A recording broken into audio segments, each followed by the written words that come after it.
Saudara, Anda menyaksikan Breaking News Kompas TV bersama saya Niputu Trisnanda. Visual yang Anda saksikan ini, saudara, merupakan visual di mana Israel kembali menyerang Iran dan serangan dilancarkan pada Sabtu 28 Februari 2026. Serangan ini, saudara, tentu saja kembali mengulang situasi berbahaya di Timur Tengah saat Iran tengah bernegosiasi dengan negara Barat. Ini adalah serangan pertama Israel setelah perang 12 hari yang terjadi pada Juni 2025.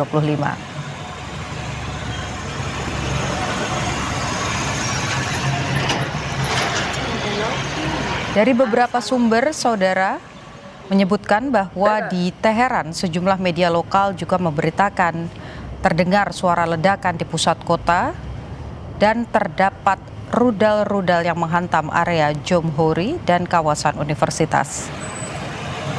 Serangan Israel ini juga terjadi saat Amerika Serikat dan Iran tengah berdialog untuk membahas program nuklir Iran di Jenewa sejak pekan lalu.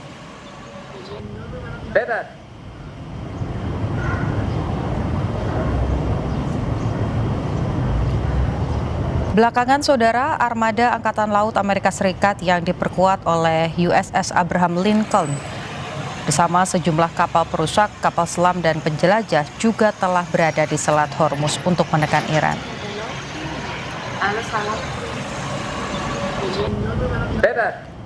Visual yang Anda saksikan, saudara, ini merupakan visual terbaru yang kami peroleh di mana nampak sejumlah gedung-gedung ini mengalami kerusakan akibat rudal yang menghantam beberapa wilayah.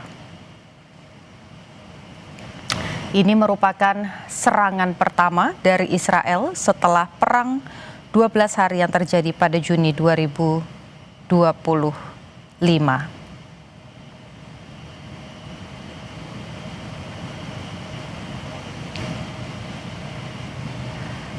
Saudara, sebelumnya baik itu Israel dan juga Iran sempat melakukan gencatan senjata setelah menjalankan perang 12 hari. Namun pada Juni 2025, namun pada kali ini pada Februari 2026 serangan kembali diluncurkan.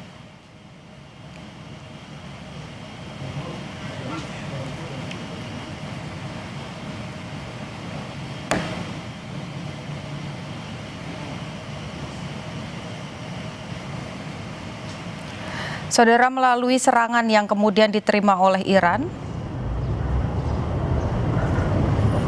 Israel juga mengirimkan peringatan kepada seluruh warga untuk mempersiapkan kemungkinan adanya serangan rudal susulan.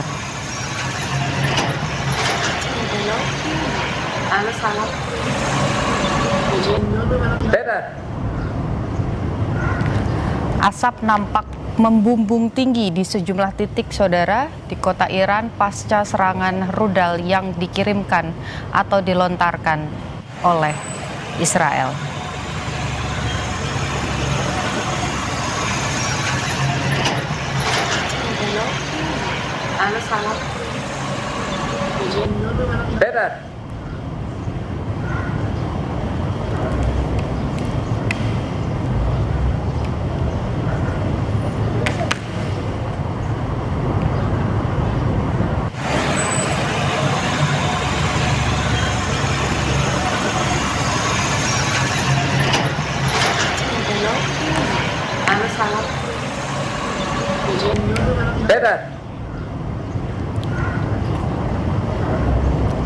Saudara, kita akan mencoba menghubungi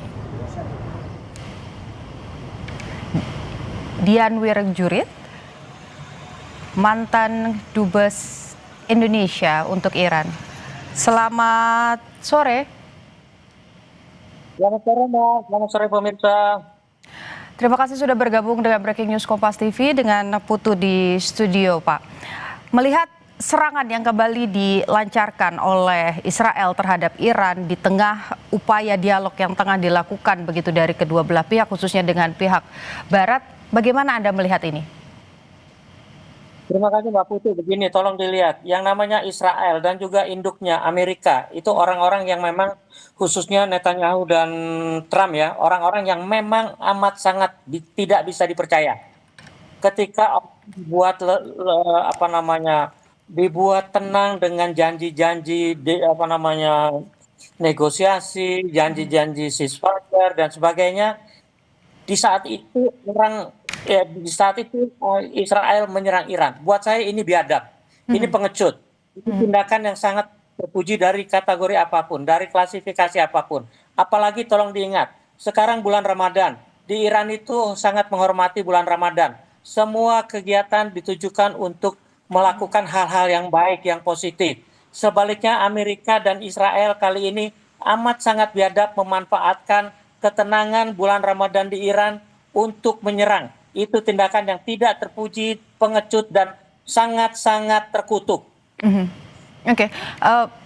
Situasi ini atau serangan yang kemudian dilancarkan oleh Israel selain kemudian terjadi di bulan Ramadan begitu, tapi ini juga terjadi saat Iran tengah bernegosiasi dengan Amerika Serikat. Sebelumnya Amerika Serikat juga sudah memberikan warning ya Pak ya, bahwa jika tidak sepakat dengan syarat-syarat yang diberikan maka kemudian akan terjadi serangan begitu yang kemudian dibantu oleh Amerika Serikat terhadap Israel. Anda melihat ini seperti apa? Apakah kemudian perjanjian yang coba dibuat oleh Amerika Serikat ini memang bukan jalan keluar untuk menghentikan serangan terhadap Iran?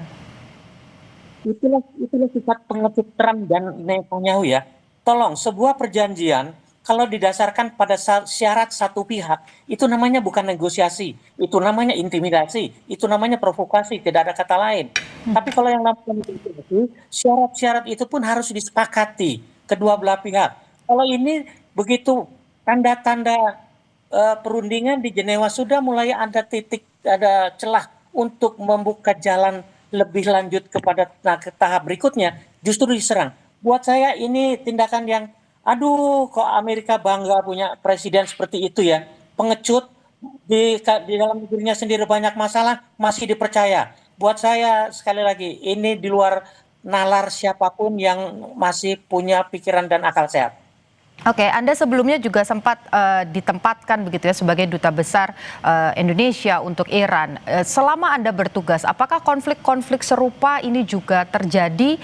Kemudian melihat bagaimana ini terjadi di bulan Ramadan juga, apa kemungkinan yang bisa terjadi khususnya di Iran begitu? Ini juga saya, ancaman sudah berkali-kali terjadi. Dan rakyat Iran seperti biasa sudah menganggap ancaman sebagai omong kosong yang dilakukan sepanjang 47 tahun berdirinya revolusi Iran, negara Islam Iran. Tapi selama saya tugas di sana, sebagian bahkan beberapa kedutaan besar sudah menghubungi saya, datang ketemu saya, sudah meminta agar Indonesia mau menampung diplomat Iran, diplomat mereka kalau Israel menyerang Iran. Saya tanya kenapa? Karena Indonesia adalah sahabat Iran dan letak kedutaan Indonesia itu memang di dekat instalasi atau bangunan yang memang terkait dengan resolusi. Nah, buat saya ternyata sampai yang tugas yang sampai kemarin atau hari ini, semua ancaman itu memang tidak dibuktikan. Tapi sebenarnya satu di kemarin, dua janji-janji yang janji-janji manis oleh diplomat Amerika, dan maaf ya, IAEA yang ikut berunding di Jenewa itu buat saya juga tidak perlu spesial. Selain mereka bias dan memihak barat. Inilah akibatnya. Informasi yang disampaikan mereka itu semua berbeda, membelah, membelah, sehingga ini yang terjadi hari ini. Buat saya sama sekali belum dugaan. Oke, kalau melihat ini memang informasinya masih sedikit sekali Pak yang bisa kami peroleh begitu ya terkait dengan serangan ini titiknya di mana saja. Tapi kalau melihat visual-visual yang mungkin juga Anda bisa saksikan di layar kaca begitu, daerah-daerah yang menjadi serangan Israel di Iran, ini apakah memang ini wilayah apa Pak? Permukiman atau wilayah militer atau memang bahkan di situ juga banyak warga negara Indonesia Pak? Begini. Iran itu sepertiga di bagian utara adalah daerah setelah pegunungan adalah daerah hijau sampai Laut Kaspia. Dua pertiga sampai ke Laut Persia itu adalah padang pasir dan gunung batu. Di semua tempat itu ada kampung-kampung atau pemukiman, tapi dapat dikatakan bukan tempat penduduk padat. Nah, saya melihat serangan Israel sebelumnya, saya menilai serangan ini pun akan dilakukan kepada wilayah-wilayah yang memang penduduknya jarang. Dan itulah yang oleh rudal-rudalnya. Jadi saya masih melihat apa yang ada di TV ini, serangan ini akan terbatas, tapi tetap saja luar biasa biasanya itu. Oke, Anda melihat apa dampak yang kemudian bisa muncul dengan adanya serangan pada hari ini, Pak? Karena saya latar belakang diplomasi begini, saya yakin banyak pihak dari negara Teluk dan juga mungkin China dan Rusia yang sekarang meminta Iran untuk menahan diri. Sementara mereka melakukan diplomasi. Negara Teluk selama ini sudah aktif, sangat giat melakukan diplomasi kepada Amerika dan kepada Israel untuk juga menahan diri. Tapi saya tidak tahu tindakan apa yang jadi otak-otak Netanyahu dan Trump sehingga berani mengambil keputusan seperti ini. Buat saya. Oke, Pak, Indonesia juga mengambil peran dengan ada di perjanjian Board of Peace. Tapi saya akan meminta tanggapan Anda kira-kira apa yang bisa dilakukan Indonesia dengan adanya konflik di Timur Tengah ini setelah jeda. Jadi jangan kemana-mana, tetap saksikan Breaking News Kompas TV.